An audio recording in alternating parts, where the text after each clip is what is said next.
Hello and welcome to another video on the Grimwood Watch Modern channel. In this video I thought I'd do a bit of light-hearted kind of fun and basically take a few watches out of my own collection, bar the one on my left here that's actually getting lent to us, and do a best dial in my opinion video. And I thought it'd be quite interesting because I do have some very nice dials in my collection and also been lent a couple.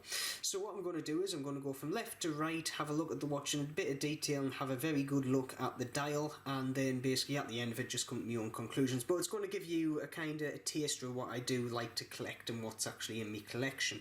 I will do a state of the collection one day, but how many watches I've got, it would be a right pain in the backside to drag them down to the actual bench.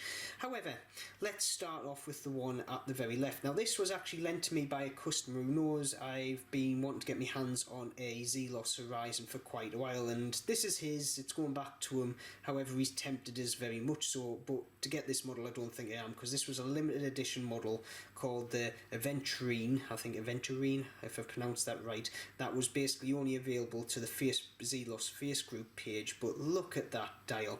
Now the watch itself is actually 40mm GMT. It uses the ETA 2893 movement. Very nice movement. It's actually basically based on the 2892 that I've got in my Swiss Army watch back down there. But just look at that dial.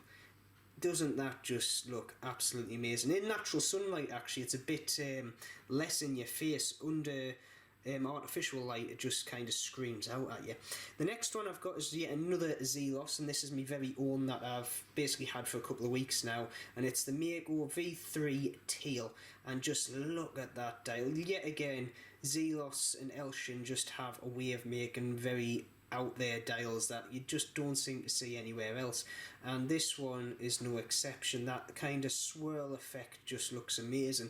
Also came in a green, a dark blue and ice in this particular dial format. There was also a meteorite and a all loomed dial, but there was only 4 of these swirl ones, and yeah, personally when I got it out of the box it was absolutely phenomenal. The next one that I've got is actually my Swiss watch challenge watch, which you have seen. You haven't seen it complete yet. That video is coming. And for a watch that I picked up for 160 quid basically, this has got a very nice starburst orange dial. And yet again, it was something that I kind of didn't think would appeal to me at the time until I got it in hand. But yet again, you don't see many starburst orange dials out there, do you? But when you do, they do look very nice, and that's why this one's actually been picked for this, because I do have a lot of orange dialed watches. It's kind of a little thing of mine, but I don't have any starburst. That was my first starburst.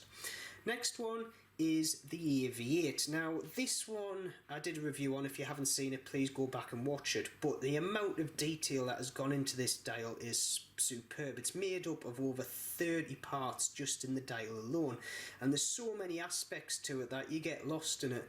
Don't get me wrong, when I first got it, it wasn't something that I would said I would have worn, but just the kind of having that kind of engineering behind the dial itself has to be applauded, and it's got to be one of, if not the most complex dial just for parts in my whole collection. The next one here is a Breitling, and this was my very first luxury watch that I ever bought, and this is a Super Ocean.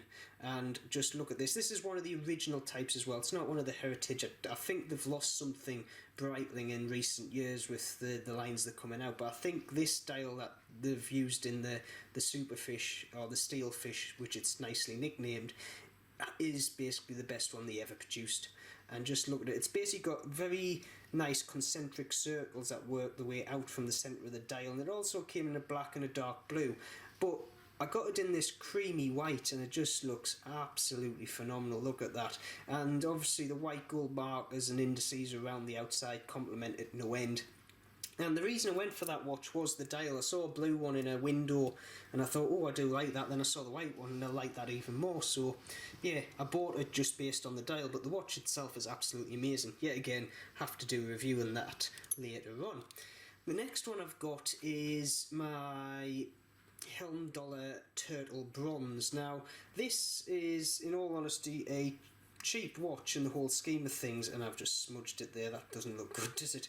But the dial, yet again, it's just a simple starburst green dial, but for what the price of the watch was and the way it works with the bronze case, it does complement the whole kind of assembly very, very well. And when I first got it, I thought, oh, that does look very nice, because I do have, yet again, other watches in my collection that do have a starburst green dial, but this one, just being in the bronze case, it just seemed to complement it very, very well, so that's why this one is in the lineup. The next one is a good one. This is a favourite amongst a lot of watch collectors, and it is a Seiko Save the Ocean. This is one of the original ones. They did this, and they also did the Great White, which was a slightly different design. Personally though, I actually like this one more. Just the more simple design, and the lines going across kind of appeal to me, and that transition from blue all the way to dark is very, to be honest, it's very Rolex Deep Sea. You know that, what was it, James Cameron Deep Sea that they did, that has that same colour graduation going on, and I absolutely love it. The watch itself is great. It's one watch that I will not get rid of, like I did with the Ninja, which I do regret, but it did pay for me Tudor black base, so yeah, not too much.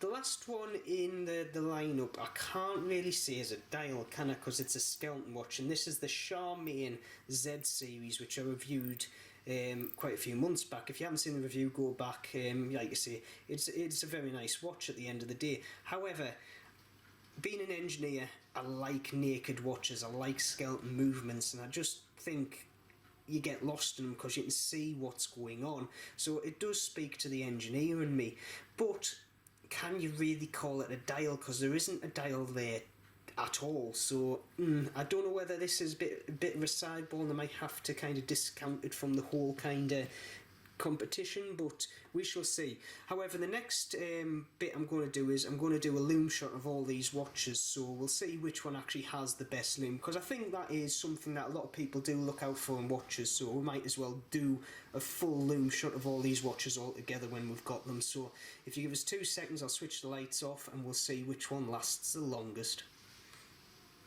So the first watch to drop out is the Charmaine. It didn't actually even qualify, it just didn't show up at all on the camera. The next one I would say would be the Aviate, and then I would put the Swiss Army one next. Now the Swiss Army, it was just the dial that was the issue. The hands and the bezel did quite well. However, the Zeloses, the Breitling, the Hiemdallr and the Seiko were very, very closely matched. However, at the end of the day, I would dare say the Seiko just beat the rest of them to the post, which isn't surprising because Seiko always do good loom on their watches. However, will I be taking this into consideration because the Zeloses were very close behind? Well, we shall have to see. So with that out of the way, I think I'm going to have to make myself a decision or a selection. So firstly, the Charmaine can just go because technically that's not even a dial, it's a movement, so that's been disqualified, I would say. Next one I would say is the Aviate. Is very interesting, is impressive how many parts got in there, but it is a weird taste. You do have to be an acquired taste to wear that watch. Next one I would say is going to be the Hiemdallr. I've got plenty of green watches, it's nothing new, so yeah. And then we're going to have to go for the Swiss Army. Even though I do like that lovely starburst orange, the other 4 that's left on the table do beat it. Out of the 4 on the table, I'm going to then have to take out the Seiko, even though I love that dial. The Breitling and the 2 Zeloses do it more for me. And out of them 2, or 3 I should say, what would I have? Well, I'm going to have to say it, the Breitling is out, because it comes down to the 2 Zeloses. Those 2 dials just look absolutely amazing. And yeah, how would you pick between them 2? The thing is, Elshin, who actually is the main person at Zelos, has a way of just making these dials just, you know, it's his own little thing. You know, you will not find any other watches out there that have dials like the ones he produces. So, out of these 2, which one would I pick? Well, in all honesty, I'm going to have to go with the Visitor, the Aventine, just because look at the sparkle on that, it's absolutely amazing. And I'm never going to own one of these, I can say that right now, because they were limited run, very limited run, and if you want to get one second hand, the prices are quite a bit. I think there's only 100 of these made, so yeah.